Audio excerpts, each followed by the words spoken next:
I think the other thing is you're dealing with the human part of the problem, right? Yeah. So humans are largely interacting with the browser, and a lot of the vulnerabilities that enterprises face is because of humans making mistakes. Human behavior continues to be the single weakest link in securing any company. I think really there's so many ways at like a Black Hat event to get involved, and to build your network, right? Because ultimately it's going to come down to those human connections helping you to get your start, or being in conversations that spark ideas. You're going to figure out your career by talking to people better than you're going to figure out your career by reading, about what's happening.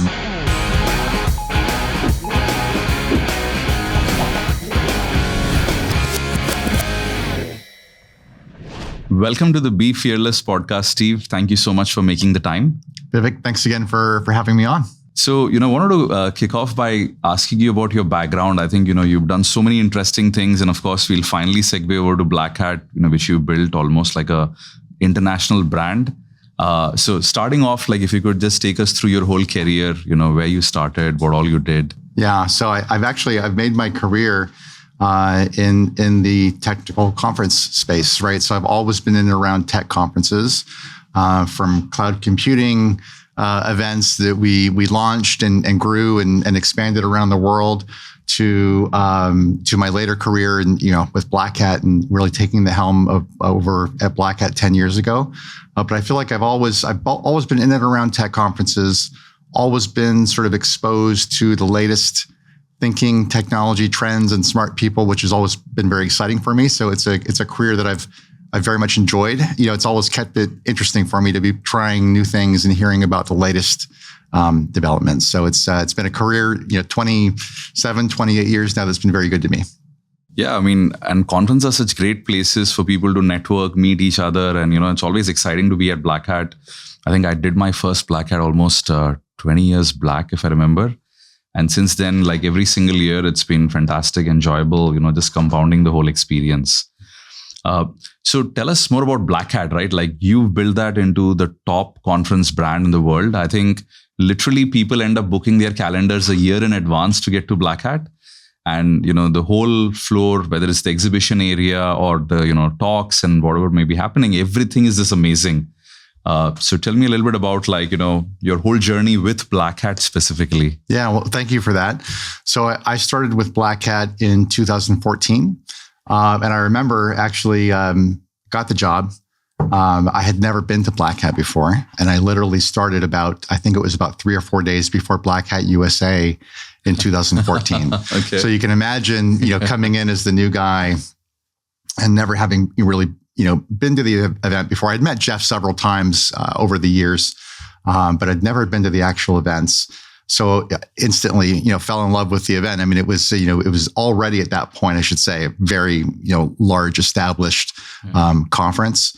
But I think, what really drew me to the events and taking the job was really the core content program that Black Hat is known for, right? That's sort of where I came from. I always gravitated to conferences that focused on having the best content, right? And that, that defines Black Hat. So I think it was a natural fit for me. The first couple of years, it was like a fire hose of information coming at me. But it was one that I very much enjoyed. It was almost like, sometimes I describe it as less about sort of growing Black Hat and more about hanging on to the reins as Black Hat was dragging me along, because it was, the Black Hat event has been around for 28 years now, right? So it's quite well established, and it is, as you say, it's that everyone marks their calendar for August in the desert in Las Vegas every year. So it was already on a fairly healthy growth trajectory as cybersecurity was becoming a more mainstream topic. Right. But really, when I joined it was really when things were getting really ramping up, and we were seeing more of these, high impact breaches happening. Headline news, it seemed like it was just increasingly more and more stories coming out about how vulnerable we were as a society and as a country. So it definitely helped that, to come into a conference like Black at a time when cybersecurity was finally getting its due in terms of recognition of the hard work that people were doing to protect, our infrastructure. That was finally getting some recognition, kind of on a bigger stage, in mass media, things like that. So it was really exciting to be a part of that and be there, during that time. Yeah, I mean, I've myself seen a massive evolution in cybersecurity. I think, 20, 25 years back when I had started, at that time, whether it is Black Hat, DEF CON, you always have these very small groups of people who are just passionate about cybersecurity, and you'd find more of those folks. But over the years, as you rightly said, cybersecurity has become mainstream. Everybody's worried about it. There are so many cybersecurity professionals who need to be hired, trained. And I think now we see a massive number of people coming to these conferences, and it's amazing. I mean, 20 years back when I was in my very first one, and now when I go to Black Hat, I mean, the contrast is absolutely crazy. Mm-hmm. So over the past decade that, you, as you said, Black Hat has been dragging you along because, it's just growing in leaps and bounds. What are the changes that you feel that you would see 10 years back versus now? Yeah. And that's a good question, because I think, it already had some very strong foundational elements to the event. I mean, the Black Hat briefings, the Black Hat trainings, the Black Hat arsenal. That's what Black Hat is known for, the deeply technical programs, why people come to the event. Mm-hmm. But I think over the last 10 years, we've also been able to put, some additional programs into place that have been nice enhancements. So I think we've done a good job of expanding our community programs, for example. So Black Hat, being the leading event in the market, we feel like we've got a responsibility to give back to the community that we serve, right? So whether it's through our scholarship programs, which we've expanded over the years, we've always had an academic scholarship program for bringing in, university and graduate students who are pursuing a career in cybersecurity. They can apply, and if they write a good, application about why they should come to Black Hat, they generally get a free ticket. And we've made that a priority, but we've expanded that scholarship program over the years to different groups, like veterans groups, people coming out of military service and trying to get a start in their career.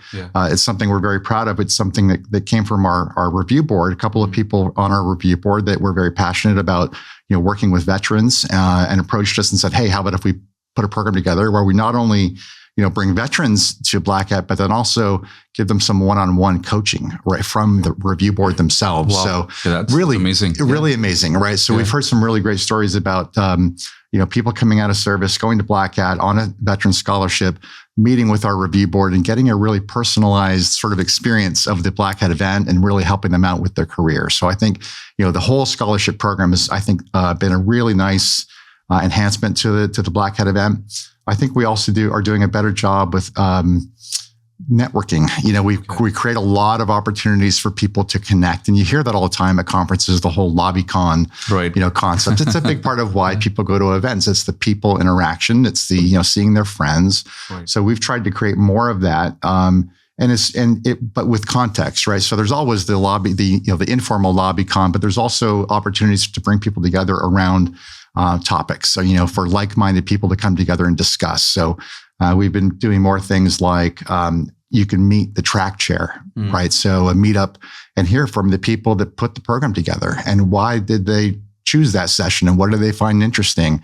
Or we do meetups with interesting speakers. Like we had Jen Easterly with CISA, right, last week at Black Hat, and she did a meetup, and a great opportunity for people to come and ask her some questions. So that whole side of things, I think, is something that's been really well developed, and we want to certainly do more of that as well. We've got a community track also. That's something that's only in the last few years that we've developed to really look at, it's almost like an advocacy track for people that work in the cybersecurity space. It could cover anything from, helping you in your career, right, to, dealing with burnout as a cybersecurity professional, or, how do we, handle diversity in cybersecurity? As an industry, we don't have a lot of women in our field, and how do we help with that, right? So those are some of the enhancements that we've made over the last 10 years. But building on such a strong foundational program like the briefings, trainings, arsenal, and I got to say, I mean that whole content program with Black Hat is driven by, first and foremost, the review board, right? We have all these different boards that spend so much time curating those submissions that come in. And beyond that, it's the people that submit the research, right? So it could be a researcher, halfway around the world that has found something interesting and wants to use the Black Hat stage to share that information and educate the broader community. And I always found that when I joined Black Hat is very refreshing as a content approach. We as Black Hat don't really write a lot of content. We don't create content. We just curate with what comes from the community. So I think it was, in a sense, easy to build on some of those foundational elements and just enhance them really and protect them. We want that to still be what makes Black Hat unique in the market is that it's going to be continue to be driven by the community. Yeah. I think you bring up a lot of fantastic points. The very first one, which you brought about the review board, helping veterans, helping them mentor. I mean, one of the most important things I've seen in cybersecurity is, given it's a second order function, which is any new technology comes in, there's always a cybersecurity angle. It's generally very difficult for someone entering in to even figure out where to get started, how to unravel this maze so that they can finally get to a stage of productivity where they can, get a job and then thrive in that. So mentorship is a very big thing. And I think, with all these community initiatives that Black Hat is doing, I think it's going to be helping out a lot of folks. Also around things like diversity, right? So, I mean, you're right. I mean, I think 20 years back, there were barely any women in the room. And now, when I come to Black Hat, I'm very pleasantly surprised and happy to see so many women in cybersecurity, doing great talks, running companies. And, you have a lot of these great conversations. One of the things, Steve, this year I've also seen is you've run a couple of focus group meetups, right? So this whole cybersecurity entrepreneurship one and the CISO summit, which of course you've been running for many years. Could you talk a little bit about that? Like, why these new editions? And I also think there was something around AI as well. Yeah. If I recall. Yeah. Yeah. So that's another thing I think that we've done more recent years, say the last 3 or 4 years, where we've added content programs at very targeted audiences, right? So you mentioned a couple of them there. We've had the CISO Summit for years. It's always a sold out program. It's 200 people. It's very hard to get into that room because it's literally, Fortune 100, Fortune 500 CISOs all gathered in a room. Chatham House rule. It's a fantastic program, right? So that's been around for quite a few years. But we've been adding more of these summits because it just helps to, outside of the briefings program, which is already very well defined and built out, and it's very technical. The summit programs by design are geared towards a different audience, right, than the deeply technical folks that are going to the summits or going to a Black Hat trainings. So we've added summits on AI, as you mentioned, and that was I'm sure we'll talk more about AI. That's the big topic this year, and that there was a 1,000-person room first year doing the AI summit at Black Hat. So tremendous amount of interest. People are clamoring for insight on how to both, harness AI, but also protect themselves and protect their organization from AI. So a lot to cover there. We also added an ICS summit this year. The whole, industrial controls side of technology and the cybersecurity, critical infrastructure, and SCADA systems, things like that. So that's a new summit this year, and that's a different audience, right, from the audience that typically attends a Black Hat briefings or trainings. We've also added as you said, the Innovators and Investors Summit. So it's interesting right now. I mean, it seems like from an investment standpoint, money is flowing back into cybersecurity startups, right? So we felt time was right for us to have a more robust program around that, that ecosystem, that investment ecosystem. But we tried to do it a little bit differently, because there's a lot of these sorts of, investor conferences around. We felt we wanted to have a conference, a program that really represented the entire ecosystem. So we identified 4 different sort of personas, audience personas that we felt needed to be in that room. And it's everyone from the entrepreneur to the VC to the corporate investor, right? The Ciscos of the world that are acquiring companies to the CISOs themselves. And that's we felt was important. We wanted to have that voice in the room from the people that are buying the technology that know firsthand where are their problem areas that need to be resolved. So we launched the Innovators and Investors Summit, and we were pleasantly surprised by that. It was a very vibrant, room. It seems like the time is right to have a focused program on that part of the market. It's something we hope to build upon. We already had startup area in the business hall. And a couple of years ago, we introduced a spotlight competition, really to give startup companies the opportunity to pitch their concept, pitch their company, and through voting rounds and pitch rounds and voting rounds, be able to get a chance to exhibit at Black Hat for free. And so we've been doing that for a few years, and we enhanced that program this year, kind of put it alongside the Innovators and Investors Summit as a nice addition. And the 4 companies that became finalists there all got to present at the Innovators and Investors Summit. They got to present on the spotlight competition stage and be recognized for their hard work and entrepreneurship. So that's something we hope to really build on as well in the future. Yeah. I mean, I think I can attest to that. My team and I were part of the event. We spent many hours in there. And I think the conversations were absolutely amazing. The folks in the room were, as you rightly said, was a fantastic mix of, entrepreneurs, CISOs, investors. And that's really where I got to meet a lot of fellow entrepreneurs, share notes. There were a lot of interesting investor meetings I could get this time, which right after the conference and before, where some of those introductions happened actually in that summit. So I would say it's a fantastic initiative, because a lot of time what tends to happen is, cybersecurity is so technical. A lot of founders start off as researchers, right? Presenting at, Black Hat, maybe at DEF CON as well. And then from there, they figure out, some interesting insight that they have about some technology, and they want to go build companies. So it's very nice to see that, you're able to bring all of this together, because that way researchers feel like this is a place, that they go to anyway. And then investors coming in. It's also a very good way for investors to quickly figure out, like, hey, who are the great guys in the community, who are doing all of this, great research, speaking at these conferences. So it's a nice way for the community to kind of like help out each other. Yeah, your own experience is probably a great example of that as well. I mean, we've known each other for many, many years, but first as a trainer at Black Hat, right? Yeah. And then when you launched Pentester Academy, and we spoke a lot when you were growing that business as well, and then now with SquareX. So I think that's true, that a lot of times the entrepreneurs are coming from the community, right? They've come up through the ranks, and they've seen firsthand that there's a problem that needs to be resolved, right? Correct. So they have that spark, that idea, and so having an event, a program at Black Hat like that really can help those companies along to connect with the VCs, and the VCs connect and see what where the real bright minds are in our industry. Yeah. I could see this program becoming a much more prominent part of Black Hat, and that would be really nice to see. Yeah. And I can tell you, Black Hat has helped so many folks build their own individual brands, and I'm one of them, right? When I started off, as a trainer, Black Hat was one of the places where I was like, hey, if I can get into Black Hat, the whole world knows about me. And it absolutely helped. I can tell you way back, like 16, 17 years, when I used to do my Wi-Fi trainings, literally to every client post Black Hat, I used to go and say, oh, I'm the only trainer at Black Hat doing wireless security. And that used to be a very big deal. Because Black Hat trainings are still the most sought out in the whole world. You guys do a fantastic job. The review board coming together, putting all of these different amazing trainings of probably every single aspect of cybersecurity. Even to this day, I scroll through the Black Hat trainings. I wish I had more time to, now be an attendee. See the latest things. Yeah, see so many amazing topics.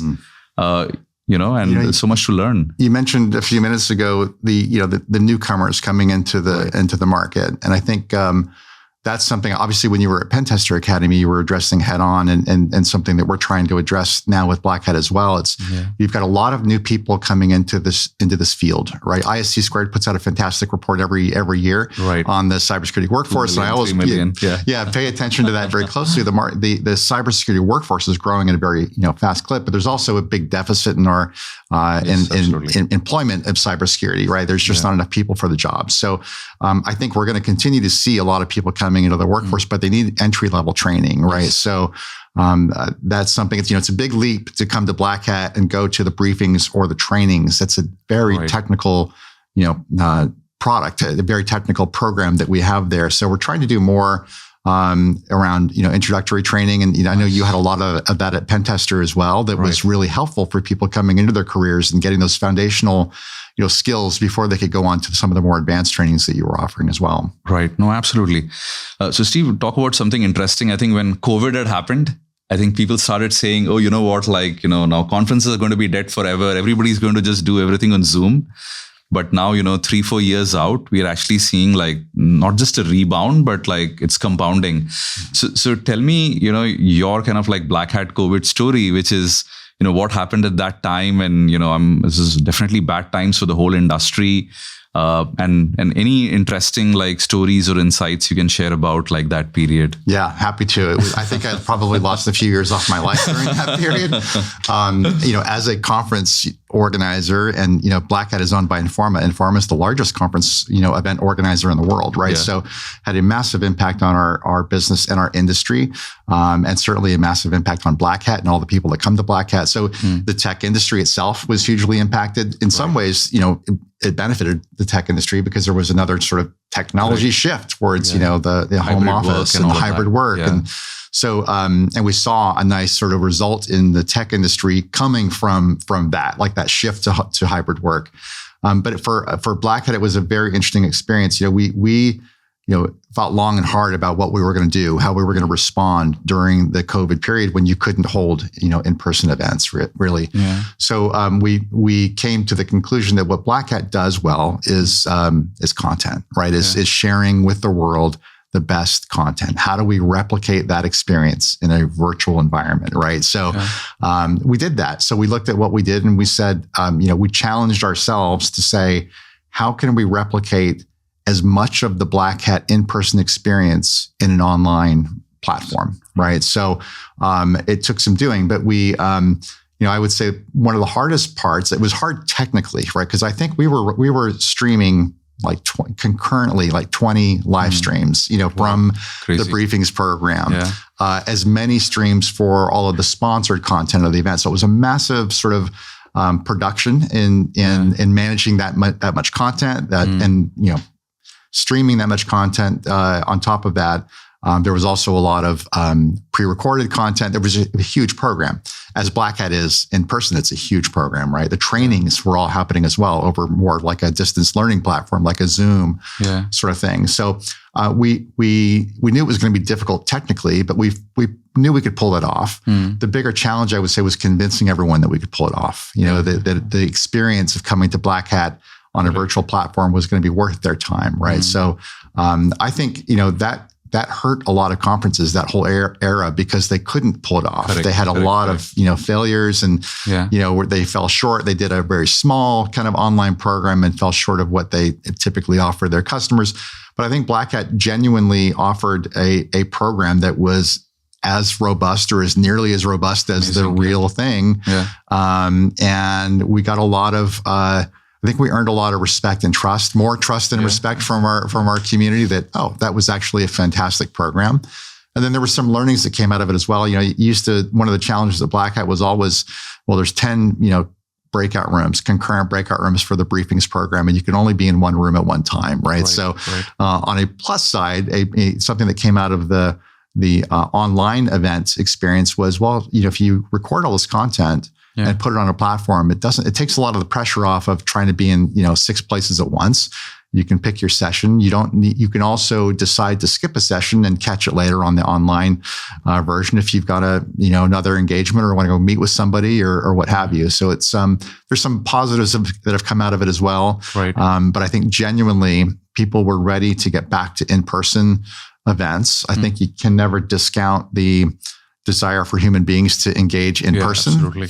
And we've sort of seen this several cycles in tech where, is tech going to sort of kill the conference? And it never has. It's sort of interesting, even in this world where we've got so much capability technically for, things like Zoom and Microsoft Teams, and, you still can't replace being in person with people and engaging face to face. Yeah. I mean, nothing can beat that. I've always seen that, someone I've met face to face. After that, I could probably have a couple of Zoom calls where the connection and the bond still remains.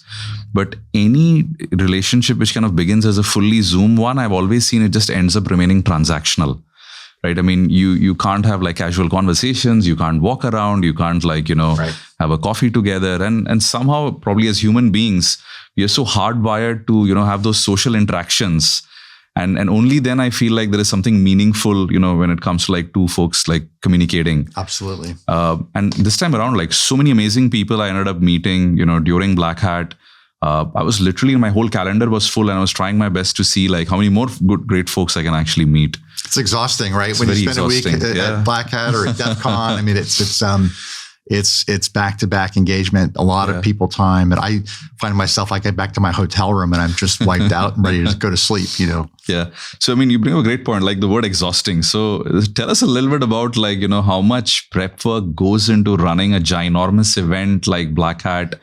Like, how many days before the conference does everybody start like camping out in Vegas and setting things up, and what really goes into all of it? Yeah, so the planning part of Black Hat starts now. It starts, Wow. actually, probably a few weeks ago for the next edition, and we're always, I mean, these venues, the convention centers, the hotels, they're in high demand, right? So we're always booked up well out in advance to make sure that we've got our dates and our space that we need to do the conference. The conference business it's cyclical, right? In that you rinse and repeat, so you only get one time a year to improve your product, right? So it's sort of right. So it's sort of an interesting perspective on things. Like an exam, which you take once. It's like an exam once, right? So, and you get the feedback from all of your customers, your attendee customers, your sponsor customers, et cetera. And you digest and try to draw out some takeaways and what you want to do better, next time. So really, that process starts, in the weeks running up to the event for next year's event, and the team is already working on next year's event. From a content planning standpoint, we're a little bit of a ways off, So I think we'll open up our call for papers, several months out before the event. And, Black Hat receives well over 1,000 submissions for the briefings program. So it's a very large process of vetting all of that content. The submissions aren't your typical sort of, 50-word write-ups. A lot of times the submissions that we're getting include full white papers or might include a tools. A lot of people develop open source tools as part of their submission. So the process for applying is very rigorous.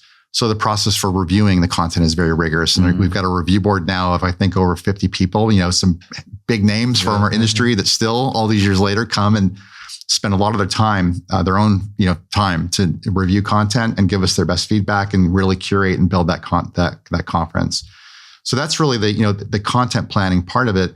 In terms of the event itself, I would say we're probably there about a week and a half before everyone else. Okay. Wow. Right. So it takes some time. And I think one of the biggest parts of that is our network operations center, our security operations center. So if anyone's been to Black Hat, they've seen that. There's a whole team of people that whose job it is we literally do an overlay or independent network in the Mandalay Bay during the week of Black Hat. So we sort of bypass Mandalay Bay's infrastructure, put our own network in, put our own security monitoring solutions in, everything to make sure that we're providing a safe environment for everybody. Black Hat being the event that it is always a target for, malicious behavior. So we keep those guys very busy. It's all the network operations center. It's an interesting thing. It's sort of part function, big part function. It provides a critical service for us, but it's also become a key feature of the event as well. It's it's content in and of itself. In fact, we have, the guys that run the NOC, Bart and Grifter, they do a session at Black Hat every year, and it's interesting findings from what they saw that week during Black Hat, right? So they come together and can talk through a lot of the activity they were protecting all of us from during the week. And there's an element as well of protecting us from each other because we're doing training classes and dealing with, malware, let's say in one course, right? So traffic can spill over. That traffic can spill over. So they work really hard to keep that, separated, and they are literally the first ones in the building because setting up that operation is, takes some I can only time. imagine. Yeah. It's almost like setting up an entire security center from scratch, but in 7 days. I mean, I don't think, anyone would want to sign up for such a difficult task. So I can only imagine how challenging that would be. A lot of late nights, a lot of cans of Coke, I think, and junk food. Yes. Yeah. I think the SOC team should go about like publishing some kind of a report at the end. Yes. That talking would be about like a good thing. Yeah. How many attacks they've seen and whatnot. Yeah. Yeah, that's interesting. We have had some write-ups like that. It would be good to make that a more regular thing because they have some just amazing insight into they're sort of a snapshot in time of what the internet looks like on a major target, right? So they always have some great insights to share with everybody. And they always have fun with it as well. Their session at the end of the event is always a very high demand because they enjoy them. They enjoy what they do, and they make it entertaining. Yeah. So Steve, tell us, what do you do during Black Hat? Like, what does Steve do at Black Hat? I'm sure, everybody would be very curious to know, how your day looks like during Black Hat days. Yeah. I always wish that I could be an attendee at Black Hat and actually enjoy, see the sessions. I try to do some of that, especially the newer programs. I always want to get a little bit of a firsthand, with the Innovators and Investors Summit, or we do a cyber insurance summit. I want to get a sense for the dynamic in the room, and that you can't get that from. Of course, I'm going to read a lot of data after the event, right, and a lot of feedback, but you can't get everything from that. You need to actually experience it. So I do try to spend a little bit of time stopping in on several of the programs. Okay. Of course, it's a great time for me to meet with people in the industry, right? So I spend a lot of my time just in meetings and talking about plans for some of our upcoming Black Hat events, because we've got events happening in London and Singapore and Riyadh and Toronto. So it's not just the US one. It's not just the US one. So there's always a lot of that.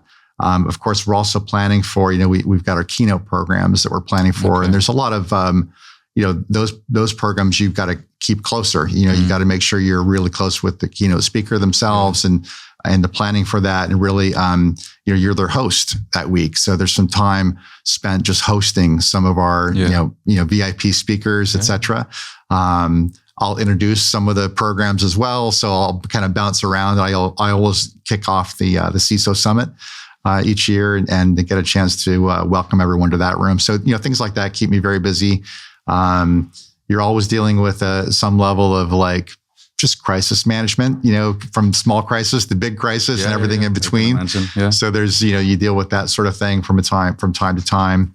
And I find it's interesting. The week kind of starts off slow because Black Hat is about 6 days long in total. Yeah. And the first, 3 or 4 days are Black Hat trainings, right? So it's once the trainings students are in their rooms and up and running, it's fairly quiet. And you've trained a Black Hat before, so you see that, but as the week progresses, it gets progressively more intense, I can imagine. More people. And it's by the end of the week, it feels like the week just sort of flies by, and then you find yourself at the staff party on Thursday night. No, same I can tell you as an attendee. I mean, we were an exhibitor this year, and you just don't feel that week at all. You just get started and everything just ends within record time.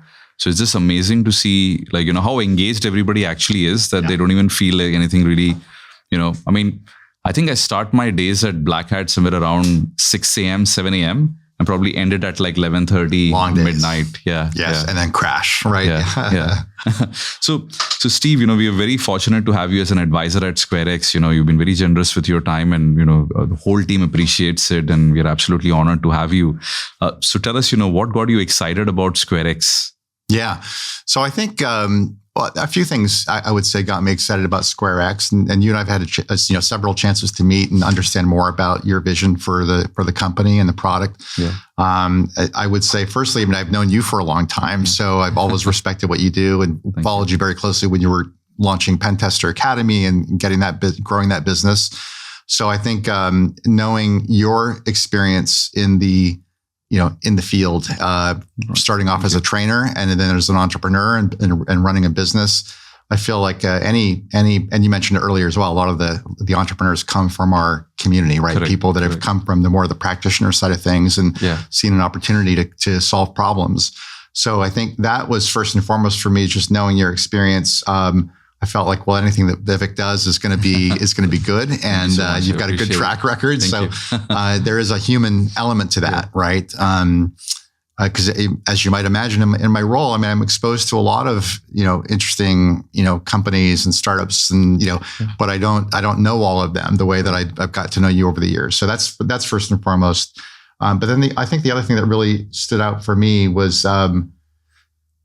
We need to solve real problems, and it just seemed like what you were doing with browser security was solving a substantial problem that was largely unaddressed. Right. And I think we need more of that in the cybersecurity, industry, because it just seems like the problems get worse. Yes. And the fact that it was really focused on the browser, if you think about it, I can't see a world in the future where the browser does not continue to be the dominant platform for how we access the internet, right? So that's only been a trend that has been increasing. At this point, you could, some do spend all of your time on browsers and not run anything locally, right? That seems to be more the trend.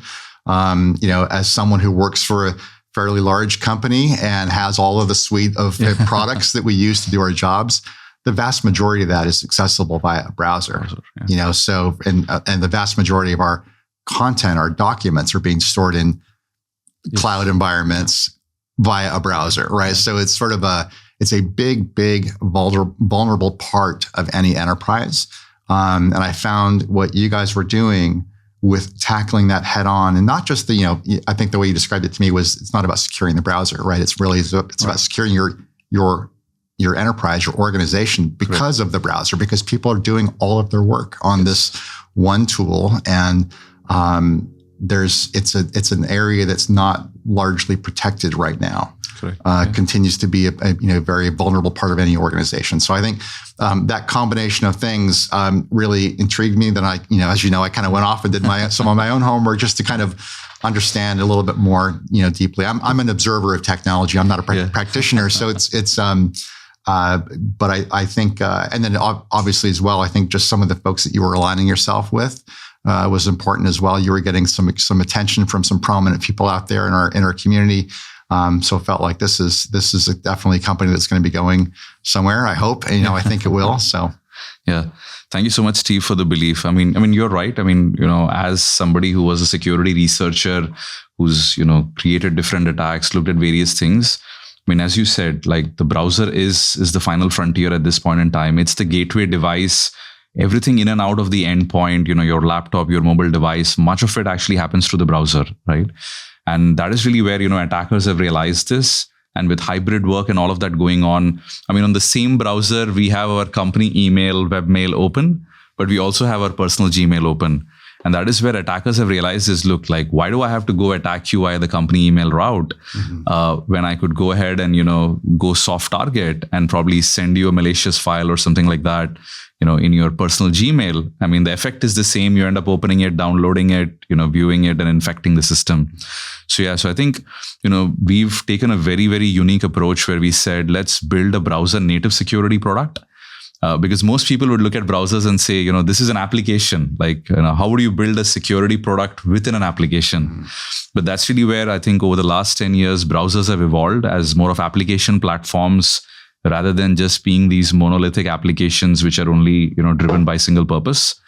And, we've kind of piggybacked on that wave and been able to kind of like build. Yeah, we are very excited. I think, we are seeing a lot of great early traction. We hope we can compound it and hopefully, change the whole industry for the better in this. I think the other thing is you're dealing with the human part of the problem, right? Yeah. So humans are largely interacting with the browser, and a lot of the vulnerabilities that enterprises face is because of humans making mistakes, right? So I think it also addresses that head on, and the ability to sort of learn from behavior on browsers, and as an enterprise be able to then use that information to better protect the organization. So I think that's also a big takeaway that I had from speaking with you, and it seems like human behavior continues to be this single weakest link in securing any company. So tackling that head on seemed like also a very strategic move. Yeah, absolutely. And you bring up a very good point, right?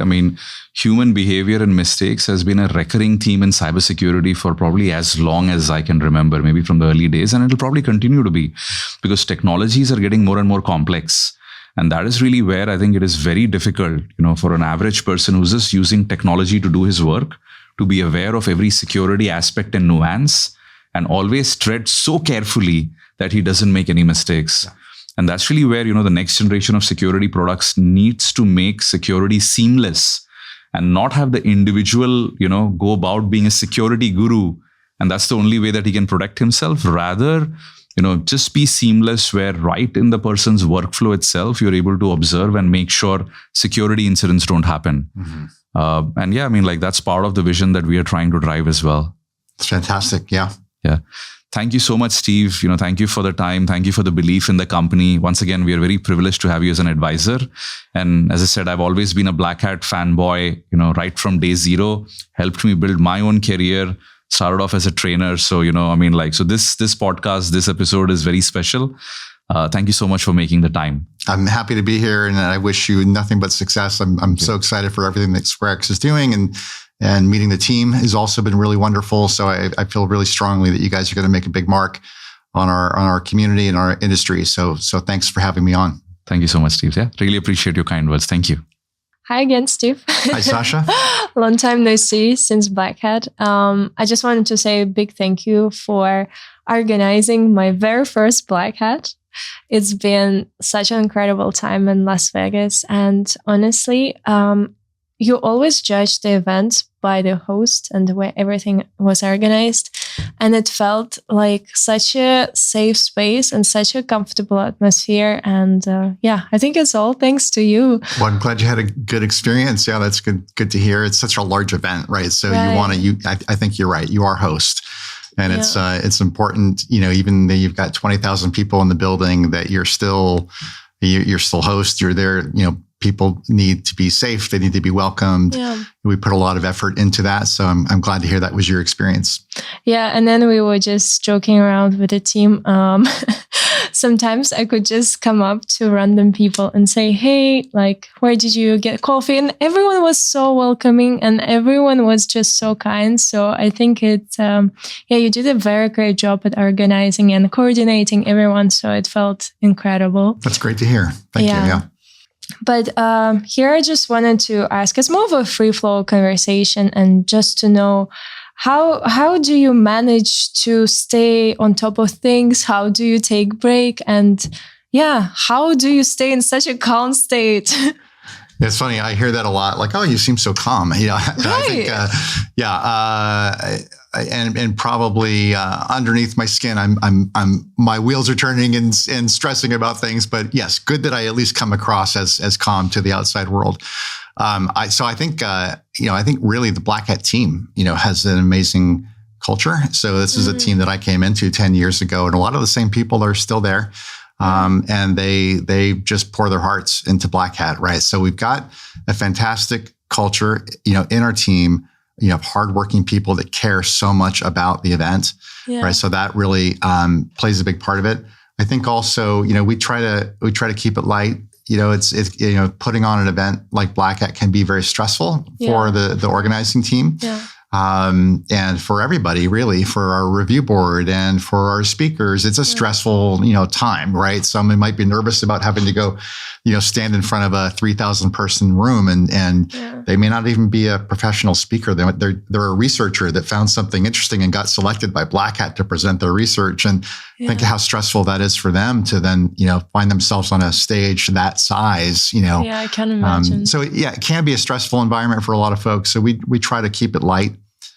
We try to use a lot of humor. I think any newcomers to our team, I think they're sort of instantly maybe taken aback a little bit about just how we like to have fun. Okay. And joke around and poke fun at each other. And we can do that because we've all been working together for a long time. Yeah. Do you have an example? Oh boy. Yeah. I would say, I won't give away any of the sort of the nicknames, but the nicknames have come over the years, and some people like their nicknames, some people don't like their nicknames, but that's always a fun thing. There's always a little bit of joking and banter at the beginning of our team calls. Of course, we do a lot of that, planning an event this size.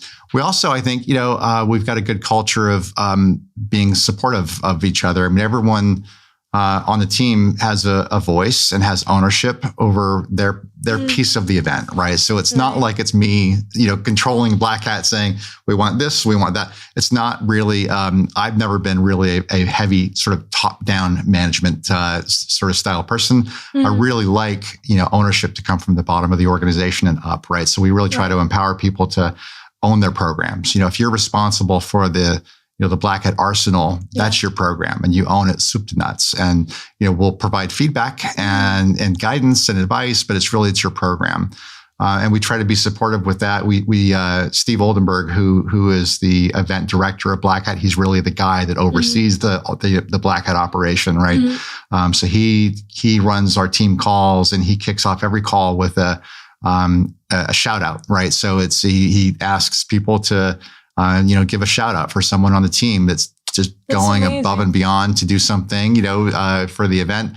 And these are big, group calls. There could be 50 people on the call in the weeks planning for Black Hat. So things like that, I think all of it helps to keep us as the organizing team, a bit more calm, a bit more, have fun and enjoy ourselves a little bit, even while we're all stressing about, putting on this amazing event. It's all about little things, right? Just giving shout out to juniors. It goes such a long way. And I'm sure for a lot of leaders today, they must have had that moment in time back many years ago when someone with a big title just said, you did a great job.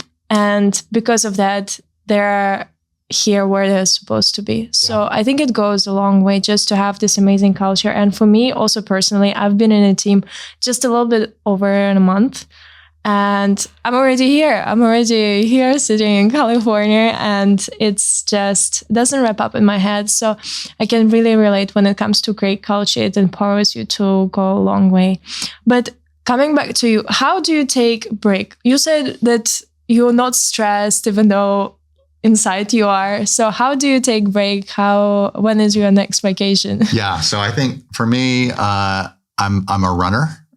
So I find myself running more frequently and faster in the run up to an event. And I even run in Las Vegas, even though it's like, it's so hot, but I have to run. Like I find that outside, I just make sure I carry water because it can be kind of dangerous to run outside in Vegas and, 100-degree weather.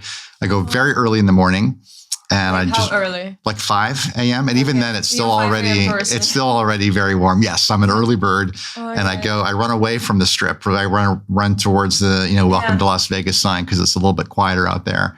But I always get a run in and that helps to kind of, de-stress. Yeah. And then of course, you have to take a nice vacation. I actually, just before Black Hat this year, I took a nice vacation to Scotland. Nice. My family is from Scotland. I was born in Scotland and I have a lot of, family back there still.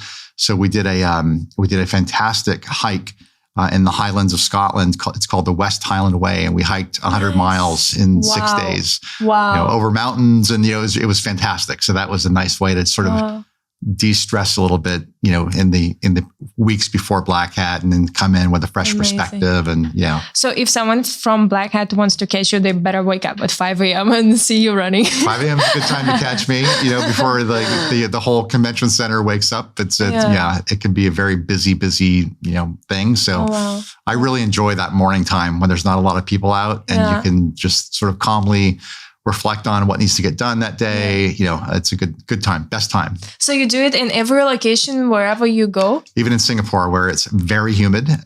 When we're there, we're usually in Singapore with Black Hat in like the, March, April, May timeframe, and it can be quite humid.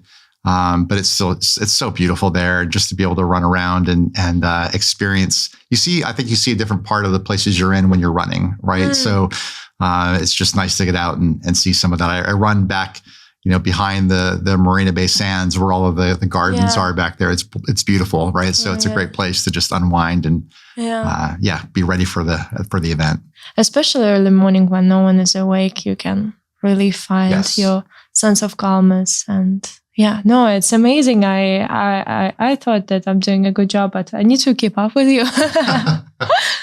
So, okay. It's good to know that you're taking some breaks and Scotland is also amazing. I also visited Scotland a few years ago and it's just so beautiful. Maybe one of the questions is, when you organize these events, I'm selfishly asking from the engineer point of view, what kind of advice would you give someone that's just starting their career in cybersecurity, and want to have exposure to people like you? Because I feel like mentorship is so important today. Yeah. Mentorship is so important, and people are so important as well. Like, so I think really connecting with people at conferences, first and foremost, I think conferences are great ways to get started off, because you've got you're saying, I want to be a part of this community. Well, go to where the community is, right? They're in Las Vegas, they're at Black Hat, they're at DEF CON. So that's where you want to be around those people. You're not going to be part of the community if you're not with the community, right?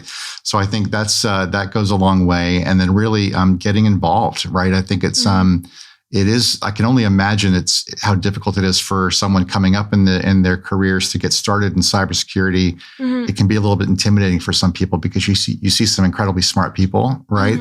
And you don't want to, the whole imposter syndrome, right? Nobody wants to sort of be that. But I think really there's so many ways at like a Black Hat event to get involved, right? And to build your network, right? Because ultimately it's going to come down to those human connections helping you to get your start, or being in conversations that spark ideas. You're gonna figure out your career by talking to people better than you're going to figure out your career by reading, about what's happening, right? So it's just really putting a big emphasis on the human part of how you manage your time and your career.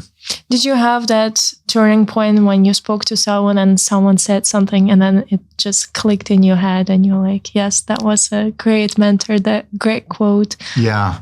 I think, I would, so when I joined Black Hat, I had been in the conference business for quite a few years, but when I joined Black Hat, I knew Jeff Moss, quite well from before that. But as I got more involved with Black Hat, started running Black Hat, I was spending more time with Jeff. And he's someone that I definitely look up to in that regard. And, Jeff is a content guy to his core, right? So he just wants to share vital information with the world. And so I've tried to sort of, model that in how I've approached running Black Hat. It's, first and foremost, it's you get the content right. Yeah. If you get the content right, everything else will follow, right? You'll get attendees in the building, and everyone's happy when there's attendees in the building. So I go back to that, and it's just having those sort of examples are really, really important, I think. For anyone in their career, you want to aspire to be the, going in the right direction, right? So having, for me, someone like Jeff, who's been a fantastic resource. he's, so it's, I always let people know, Jeff started Black Hat 28 years ago, and he's still with Black Hat. That says a lot, right? Because he's a busy guy, right? He's very involved, at a government level now, and working with several governments and on policy, things like that. He still runs DEF CON, and he's also still very involved with Black Hat all these years later. And we very much appreciate that. Yeah. When I met Jeff, I couldn't believe actually that he is like running it for so long. For me, it's like, he just has such a youthful, like powerful spirit that I was like, I can't imagine you running it for so many years. And I think it just goes a long way when you enjoy what you do. It reflects on your personality in the way other people perceive you. So maybe just to close this off, how do you see Black Hat developing in the next few years? What do you think some drastic changes that's going to happen? I think we generally don't do drastic changes. We, because it's a large event and it's very established. And, I find sometimes when an event like Black Hat, when the community feels like they own Black Hat, right? They feel a sense of ownership over the community. You need to do things with the flow of the community and not do things so radically different.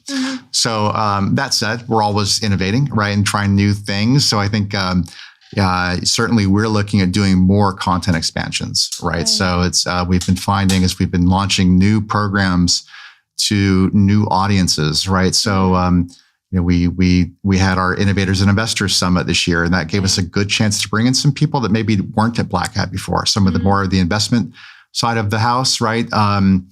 that could leverage Black Hat to explore some of the up and coming startup companies.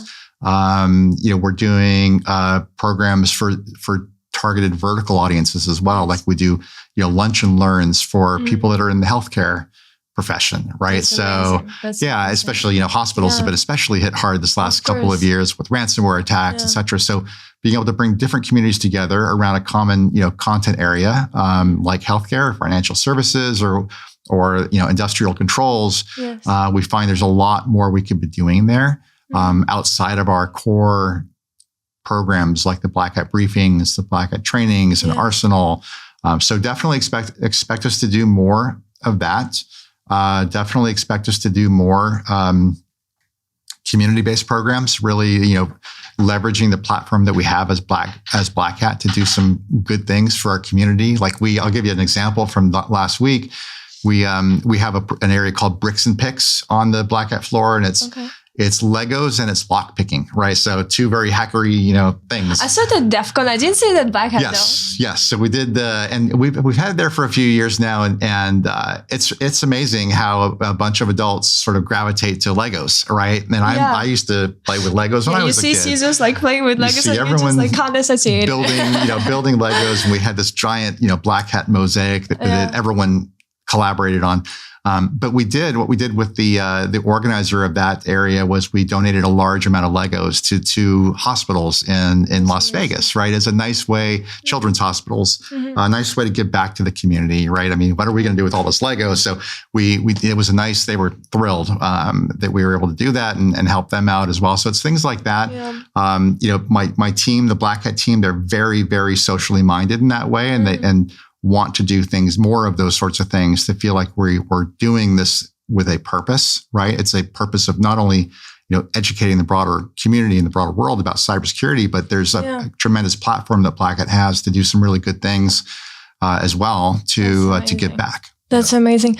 I think overall, Black Hat has been so much fun. And I think you just helped to create this atmosphere of fun, people playing with Legos, and it's been such a pleasure to be hosting you here and for you hosting us at Las Vegas. And I wish only the best. And I'm looking forward to our next Black Hat. Sounds great. We'll look forward to having you back next time. Yes, pleasure.